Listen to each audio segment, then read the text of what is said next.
Hello बच्चों, सुबह सुबह का आप सभी को प्यार भरा नमस्कार। आशा करती हूँ कि आप सभी अच्छे होंगे, स्वस्थ होंगे। बच्चों, भाषा अध्ययन के अंतर्गत आज हम करेंगे न्यू चैप्टर जिसका नाम है पतझड़ में टूटी पत्तियां। इसमें कुल 6 प्रश्न दिए हैं, जिसमें से 2 प्रश्न आपके सिलेबस के अकॉर्डिंग हैं। और जो प्रश्न आपके सिलेबस के अकॉर्डिंग है तो जाहिर है उनमें से आपकी परीक्षा में प्रश्न पूछे जाएंगे। इसीलिए बार बार मैं आपसे कहती हूँ कि आप वीडियो को ज़्यादा से ज़्यादा शेयर कीजिए ताकि ज़्यादा से ज़्यादा बच्चे मेरे साथ जुड़ सकें, मेरे चैनल से पढ़ाई कर सकें और इसका लाभ ले सकें। तो आइए शुरू करते हैं आज का पहला प्रश्न।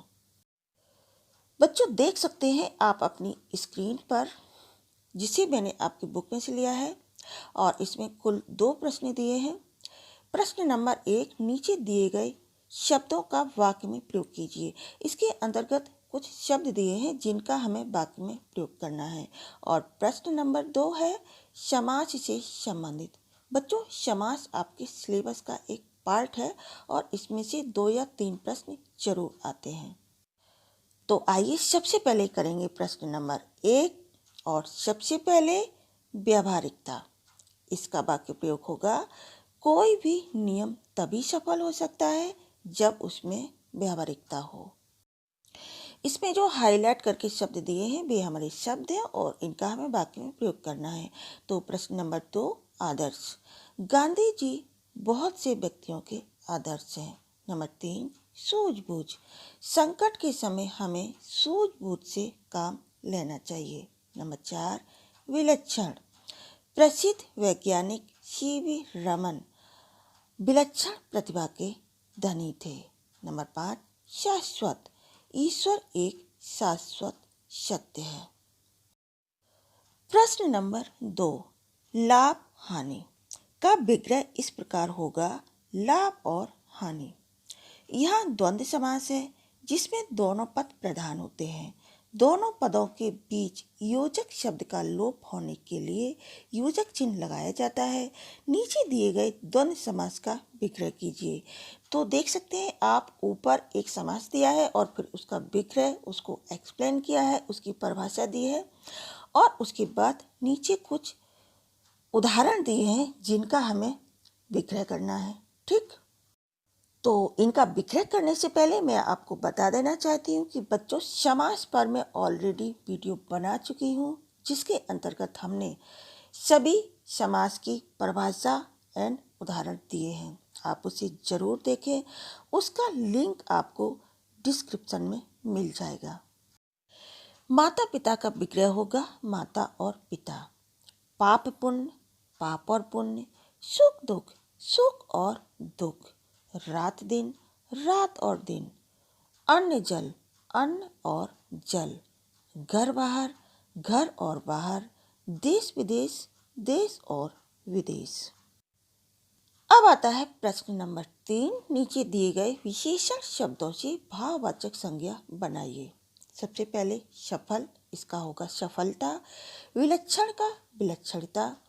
व्यवहारिक का व्यवहारिकता। सजग का सजगता।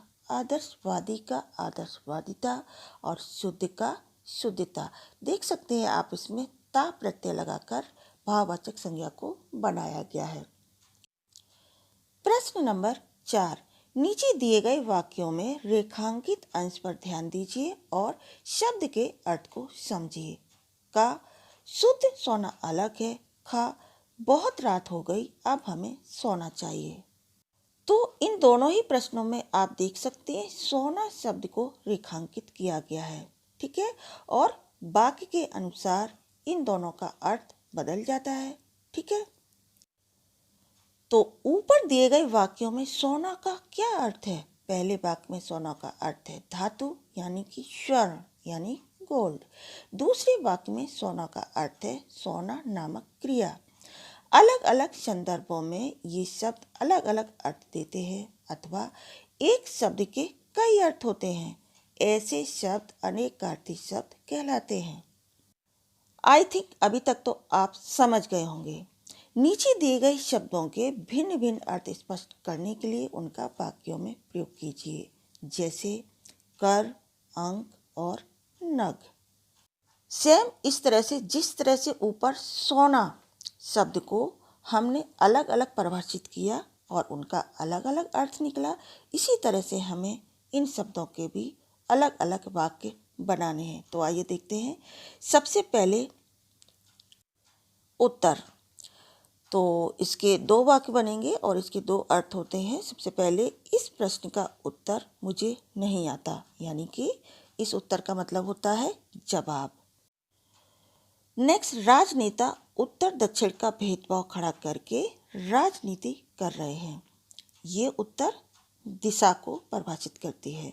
नेक्स्ट, कर, तो कर का पहला होगा, महात्मा जी ने अपने कर कमलों से इस भवन की आधारशिला रखी। ठीक है, इस कर का मतलब होगा हाथ। इसका दूसरा, सिगरेट का कर बढ़ा दिया गया है। इस कर का मतलब होगा टैक्स। तो देख सकते हैं आप, दोनों ही वाक्यों का अर्थ अलग है, यानी कि इस शब्द के 2 अर्थ हैं और दोनों ही शब्दों का अलग अलग वाक्य में प्रयोग किया गया है। अब आता है अंक, तो इसमें पहला बनेगा, माँ ने शिशु को अपने अंक में सुला लिया, यानी कि इस अंक का मतलब है गोद।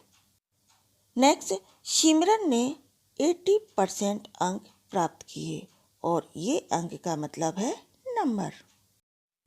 नेक्स्ट, नग, तो इसका पहला वाक्य है, सामने खड़े नग कितने सुंदर है। नग मीन्स होता है पहाड़।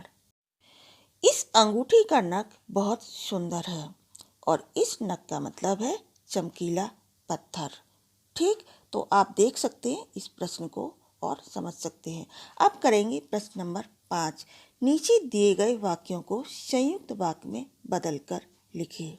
ठीक है, ये आपके बुक में से लिया है, सेम टू सेम उसमें दिया हुआ है, तो आप इसमें देख सकते हैं। 3 प्रश्न दिए हैं, क, ख, ग। प्रश्न का, अंगीठी सुलगाई उस पर चायदानी रखी।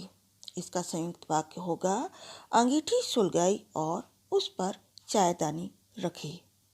प्रश्न खा, चाय तैयार हुई, उसने वह प्यालों में भरी।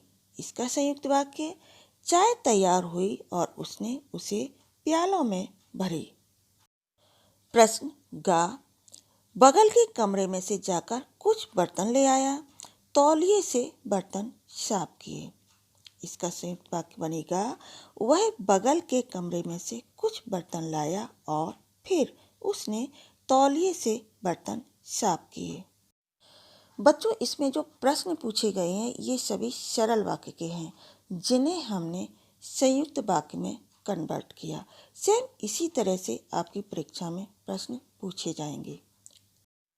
इस तरह के प्रश्न आते हैं रचना के आधार पर वाक्यों के अंतर्गत। तो बच्चों, बहुत जल्द ये टॉपिक मैं आपको करवाने वाली हूँ, क्योंकि इस टॉपिक में से 2 या 3 प्रश्न जरूर आते हैं और जिनके आपको मिलते हैं 2 या 3 नंबर। प्रश्न नंबर 6, नीचे दिए गए वाक्यों से मिश्र वाक्य बनाइए। तो का, खा, गा, इसमें भी 3 तरह के प्रश्न दिए हैं और उनमें 2-2 वाक्य दिए हैं। ठीक है, तो सबसे पहले का, चाय पीने की यह एक विधि है। ठीक है, जापानी में उसे चा नो यू कहते हैं। तो बच्चों, ये भी सरल वाक्य हैं जिन्हें हमें मिश्र वाक्य में कन्वर्ट करना है। तो का उत्तर होगा, जो विधि जापान में चाय पीने की है उसे चा नो यू कहते हैं। प्रश्न खा, बाहर बेढप सा एक मिट्टी का बर्तन था, उसमें पानी भरा हुआ था। उत्तर, बाहर जो बेढप सा एक मिट्टी का बर्तन था उसमें पानी भरा हुआ था। प्रश्न गा, चाय तैयार हुई, उसने वह प्यालों में भरी, फिर ये प्याले हमारे सामने रख दिए। उत्तर, जब चाय तैयार हुई तब उसने प्यालों में भरकर उन्हें हमारे सामने रख दिया।